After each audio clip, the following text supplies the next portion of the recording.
വലപ്പാട് പുത്തൻപള്ളി മഹല്ലിൽ നിന്നും ഹജ്ജിന് പോകുന്നവർക്ക് യാത്രയയപ്പും ദുആ മജ്ലിസും നടന്നു. ഷിഹാബുദ്ദീൻ റഹ്മാനി ഉസ്താദ് ഉദ്ഘാടനം നിർവഹിച്ചു. മഹല്ല് president V K Sulaiman Haji അധ്യക്ഷത വഹിച്ചു.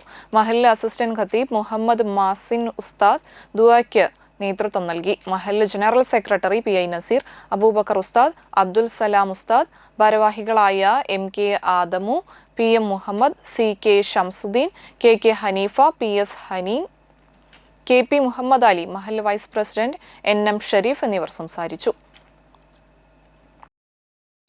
നമ്മളിവിടെ ഇങ്ങനെ ഒരു യാത്രയ്ക്ക് നൽകുമ്പോൾ ശ്രദ്ധിക്കേണ്ട ഒരു സുപ്രധാനമായ കാര്യം എന്താണ്?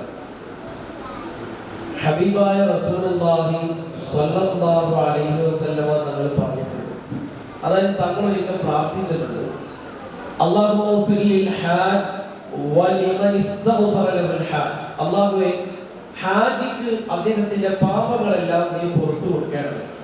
അദ്ദേഹം ആർക്കു വേണ്ടിയാണോ പാപമോചനം തേടിയത് അവർക്കും നീ പുറത്തു കൊടുക്കണമേ എന്ന് നബി സ്വല്ലല്ലാഹു അലൈഹി വസല്ലം പ്രാർത്ഥിച്ചിട്ടുണ്ട്. അപ്പൊ ഹാജി അയാൾക്കും അല്ലാഹു പുറത്തു കൊടുക്കും. അയാൾ ആർക്കു വേണ്ടിയാണോ പൊറുക്കൽ തേടിയത് അയാൾക്കും അല്ലാഹു പുറത്തു കൊടുക്കും. ഇതുകൊണ്ടാണ് നാം ഹജ്ജിന് പോകുന്ന ആളുകളുടെ മുമ്പിൽ അവരോട് സലാം പറഞ്ഞിട്ട് എനിക്ക് വേണ്ടി ദുആ ചെയ്യണേ എന്ന് പറയുന്നത്.